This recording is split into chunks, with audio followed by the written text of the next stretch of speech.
ஓபிடிக்கு வந்த ஒரு மதரோட கன்சர்ன் என்ன அப்படின்னா, அவங்களோட 4 இயர் ஓல்டு கிட் சடனா நைட்ல எந்திரிச்சு உட்காந்து தானா பேசுறாங்க. நடுவுல மதர் பேச ட்ரை பண்ணாலும் எந்த ரெஸ்பான்ஸும் இல்ல. நெக்ஸ்ட் டே இந்த ஈவென்ட் பத்தி கேட்டா அவங்களுக்கு எதுவுமே ஞாபகம் இல்ல அப்படிங்கிறது தான். ஸோ இந்த கண்டிஷனுக்கு பேரு கன்ஃப்யூஷனல் அரவுசல். இது காமனா 2லேருந்து 15 இயர்ஸ் இருக்கிற குழந்தைங்களுக்கு தான் இருக்கும். அதுலேயும் மோர் காமன் லெஸ் தேன் 5 இயர்ஸ் இருக்கிற குழந்தைங்களுக்கு. இதில் என்ன பண்ணுவாங்க அப்படின்னா, அவங்க எந்திரிச்சு நைட்டில் திடீர்னு உட்காந்து தானா ஏதாவது பேசுவாங்க, இல்லை ஏதாவது மூமெண்ட்ஸ் பண்ணுவாங்க. நம்ம பேச ட்ரை பண்ணாலும் எந்த ரெஸ்பான்ஸும் இருக்காது. அப்புறம் அவங்களா படுத்துக்குவாங்க. இது காமனாக 5 to 15 மினிட்ஸில் சரியாயிரும். சம் சிச்சுவேஷன்ஸில் 40 மினிட்ஸ் வரைக்கும் கூட இருக்கலாம். ஸோ இது எதனால வருதுன்னு பார்த்தீங்கன்னா, ஒரு சில ட்ரிகர்ஸ்னால வரக்கான சான்சஸ் இருக்குது.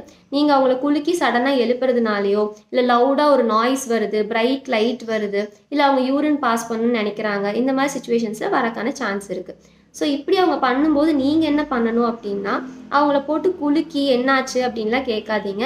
ஜென்டிலாக அவங்கள திரும்ப தூங்க வைக்கிறதுக்கு ட்ரை பண்ணுங்கள். ஸோ ஒரு ப்ராப்பரான ஸ்லீப் ரொட்டீன் செட் பண்ணுங்கள். ஸ்ட்ரெஸ் ஃப்ரீயான டே அவங்களுக்கு ப்ரொவைட் பண்ணுங்கள். ஸோ அந்த ரூமில் இன்ஜுரி காஸ் பண்ணுற மாதிரி எந்த ஏஜென்ட்ஸும் நீங்கள் வைக்க வேண்டாம். சப்போஸ் டெய்லி ஒரே டைமில் தான் இந்த ஈவெண்ட் நடக்குது, ஒவ்வொரு டைம் இது வரும்போது சேம் டைமில் நடக்குதுன்னா, அதுக்கு ப்ரையராகவே ஒரு அலார்ம் செட் பண்ணி இந்த ஈவெண்ட்டை நீங்கள் அவாய்ட் பண்ணலாம்.